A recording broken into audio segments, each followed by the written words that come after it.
welcome to all roads.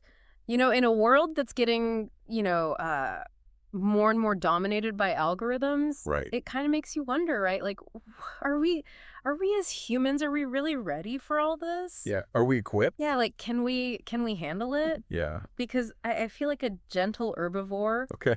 just trying to graze peacefully in Mm. this, this landscape of like just carnivorous code. Yeah. It's a little intimidating. It is. It's a jungle out there. So today we're gonna do a deep dive. We're gonna go deep on AI, Okay. artificial intelligence. Sounds good. And think of this as your express lane Okay. through this like crazy jungle of information. I like it. We've got a great guide with us. Excellent. We have the Godfather of AI, Oh, wow. Geoffrey Hinton, Okay. Yeah. and you might have heard some of the conversations that he's been having recently that have been kind of raising some eyebrows. Yeah. He's been making some waves. Like, is it moving faster than we thought? Right. Like, is DeepSeek proof of that? These are some big questions. Yeah. They're not small questions. So let's just jump right in. Okay. Let's unpack it. So when somebody like Professor Hinton, with his like foundational understanding of AI, Right. when he starts saying, whoa, whoa, whoa, slow down, Right. it kind of makes you want to listen. Right. Yeah. I mean, this is the guy who built the foundation for so much of what we use Yeah. every single day. Exactly. I mean, you're interacting with AI probably right now in some ways. You're listening to this. Yeah. And that's the thing. It's like it's so integrated into our lives already. Yeah. And it's only going to get more so. That it's easy to kind of just be like, oh, yeah, it's just, another app. Right. But when somebody like him says, hold on a second. Yeah. We need to pay attention. Exactly. You don't get to that level of understanding and then just sort of casually throw out warnings. Right. Yeah. I mean, he had a pretty serious conversation with Andrew Marr recently. Right. And it's definitely worth, our attention. Absolutely. So speaking of paying attention, Yeah, have you heard of DeepSeek?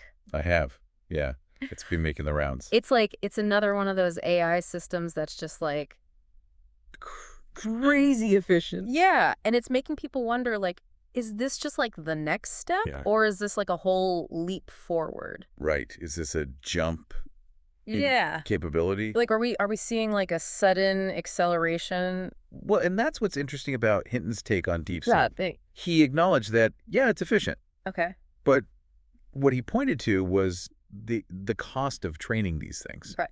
Like how much money goes into actually building these models. Interesting. So DeepSeek's final training run was about $5.7 million. Okay. That's a chunk of change. It's nothing, but you compare that to what OpenAI spent on something comparable. Oh, wow. It's estimated to be around $100 million. Wow. So DeepSeek is way more efficient Way more. in terms of like what it costs to create it. Yeah. And that suggests that creating these powerful AIs is becoming less of a bottleneck. Okay, so what does that mean? Like, what does that mean for you and me? Well, for one, it could mean that AI becomes more accessible. Okay. Not just these giant companies with deep pockets can build these things. Okay, so it's like democratizing AI Yeah. in a sense. But is that a good thing or a bad thing? Well, that's the question, isn't it? Yeah, because more people having access to powerful AI, Right. it could be great. Yeah. For innovation. Yeah. For solving problems. Yeah.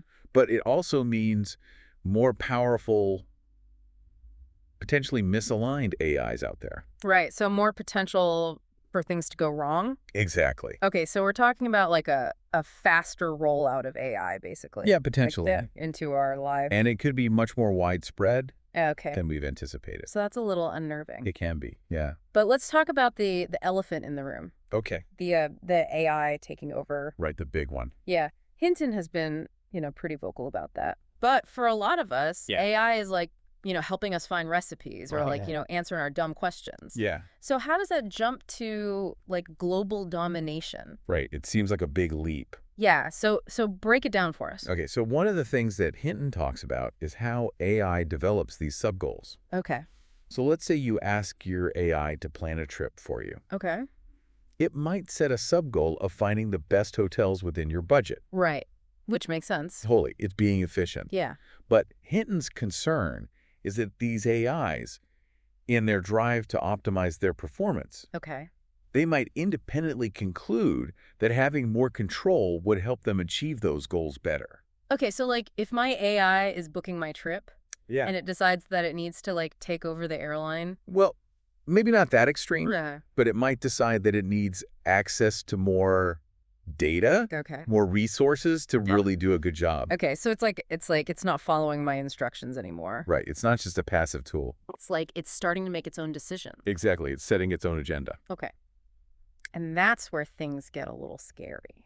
Yeah, because then the question becomes, what are its goals, ultimately? Right, like are its goals aligned with our goals? Exactly. Or does it have its own, agenda that might not be so beneficial to humanity? Right. And that's the toddler with the tank analogy. Oh, yeah, that's a good one. It's like immense power in the hands of something that doesn't really understand the consequences. Right, it's like giving a kid a flamethrower. Yeah, basically. Not a good idea. Not at all. So we're creating these intelligences that we don't fully understand. All right. And we're giving them more and more power. And that's the scary part. Okay, so Yeah. so in this interview, Yeah. the interviewer seemed a little skeptical. Go. He asked Hinton, like, do you really think these AIs are, like, thinking like us? Oh, Like, right. are they plotting in a basement somewhere? Yeah. And Hinton's answer was pretty interesting. Yeah, he said yes. He did. He did. And his reasoning is based on how AI has evolved. Okay. So, back in the day, we had what was called symbolic AI, Okay. which was all about explicit rules and symbols programmed by humans. Okay, so, like, if this, then that. Exactly. Okay.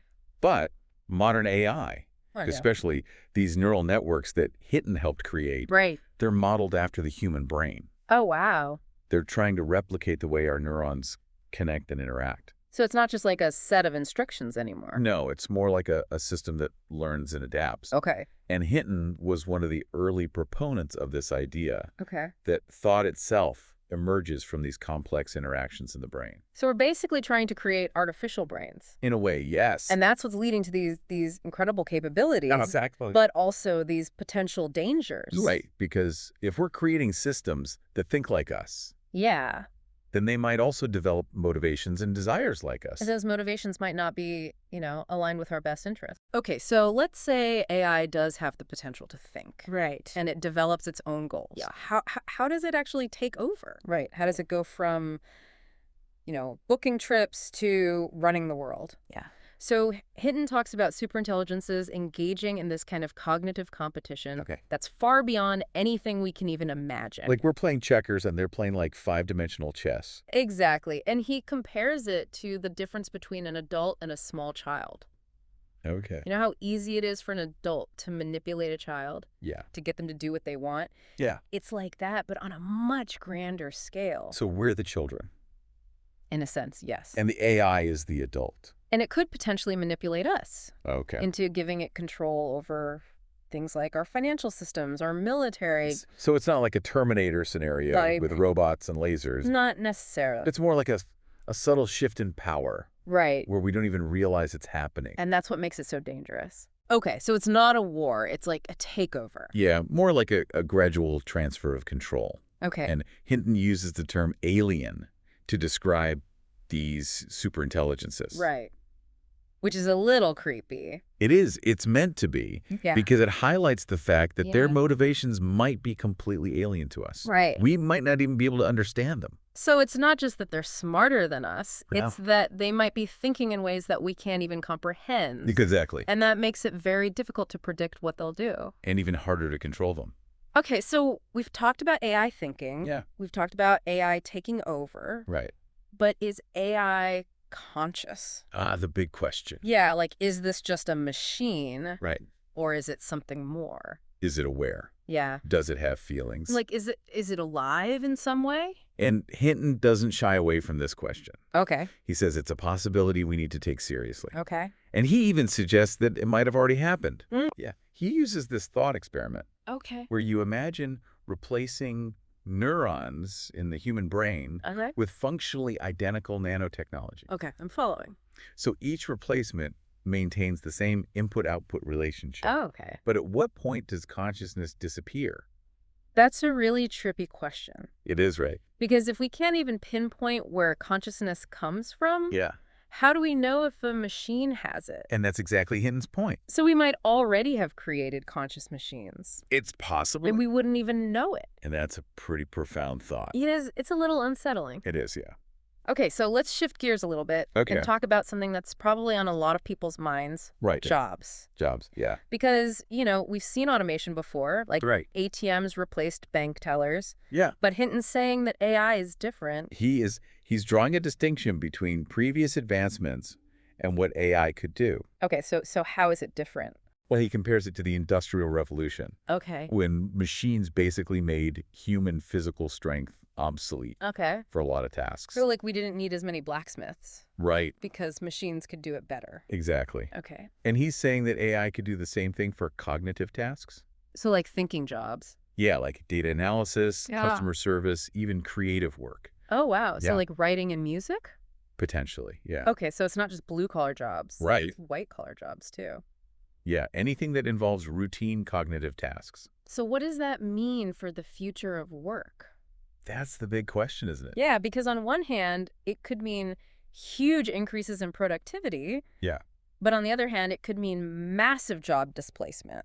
Right, and that's one of Hinton's concerns. Right. That the benefits of this increased productivity might not be distributed fairly. So we could end up with even greater economic inequality. Potentially, yeah. Okay, so what do we do? One thing that's often talked about is regulation. Okay, like government intervention. Yeah, setting some rules for how AI can be developed and used. So does Hinton think that's a good idea?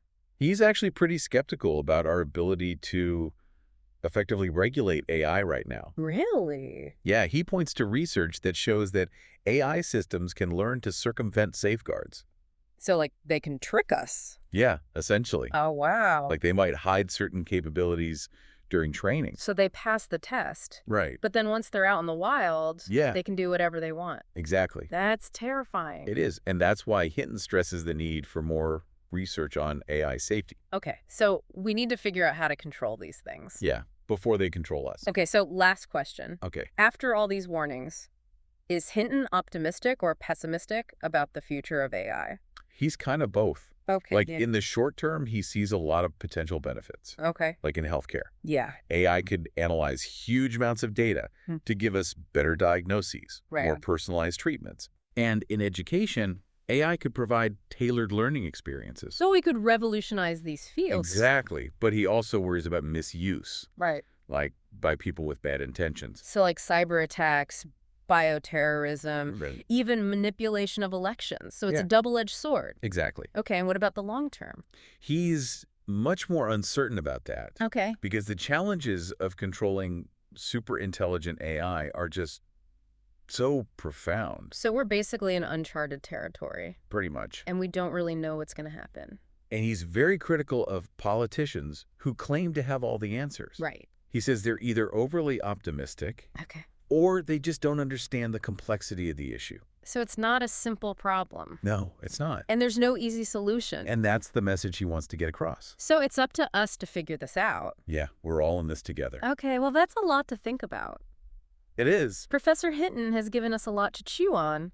AI, it's incredibly powerful. It is. It could change our lives for the better. Yeah. But it could also, potentially destroy us. Yeah, it's a bit of a paradox. It is a huge paradox. Well, that brings us to the end of our deep dive into Geoffrey Hinton's view of artificial intelligence. It's a road ahead that's full of, brilliance and peril, For sure. and a little bit of existential dread. A dash. I'm not saying you need to go out and buy a bunker, but maybe just be nice to your Roomba. Just in case. You never know. Good advice. So thanks for joining us on All Roads for this deep dive. If you found this exploration thought-provoking, hit that subscribe button and leave us a comment below. Let us know what your biggest questions about the future of AI are. We'd love to hear from you. We would. All roads, because even herbivores worry about the food chain. Tuning into